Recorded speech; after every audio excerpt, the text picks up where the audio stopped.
आज आम्ही दिवाळीच्या फराळासाठी अर्धा किलोच्या प्रमाणे तिखट शंकरपाळी बनवणार आहे। तर त्याची रेसिपी चला पाहूया, आपण बघूया।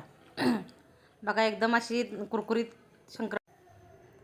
एकदम कुरकुरीत झालेली आहे शंकरपाळी। तर बघा कशी तयार करायची ते आपण। मी अर्धा किलो मैदा घेतलेला आहे। हा चाळून मैदा घेतलेला आहे अर्धा किलोचा। आपल्याला ह्यामध्ये मोहन घालायचं आहे तेलाचं। एक छोट्या चमच्याने 2 ते 2.5 चमचा मोहन घालायचा आहे आपल्याला।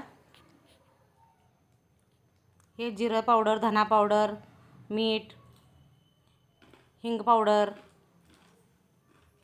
हळद पूड, तेलाचे मोहन, हे सगळं प्रमाण एकत्र मिक्स करायचं आहे आपल्याला व्यवस्थित। बघा, अशा प्रकारे हे आपल्याला एकत्र एकजीव झालेला आहे।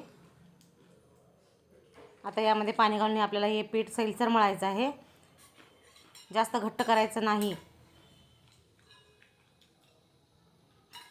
बघा, अशा प्रकारे आपलं पीठ मळून झालेलं आहे। हे 5 ते 10 मिनिटं मी झाकून ठेवलेलं होतं पीठ। आता आपल्याला पातळ लाटी लाटायची आहे। ज्याप्रमाणे आपण चपाती लाटतो त्याप्रमाणे आपल्याला हे लाटायचं आहे। जितकी पातळ होईल तेवढी पातळ लाटायची लाटी। आणि कोरण्याच्या सहाय्याने याचे काप करून घ्यायचे आहेत। बघा, हे अशा प्रकारे कापून घ्यायचे आपल्याला। सुरुवातीला गॅसवर कढई ठेवून तेल कडक तापवून घ्यायचं आहे। एक बाजू भाजत आल्यानंतर आपल्याला गॅस मंद आचेवर ठेवायचा आहे।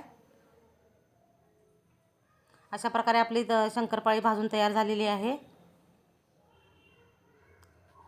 बघा, कशी एकदम कुरकुरीत झालेली आहे शंकरपाळी।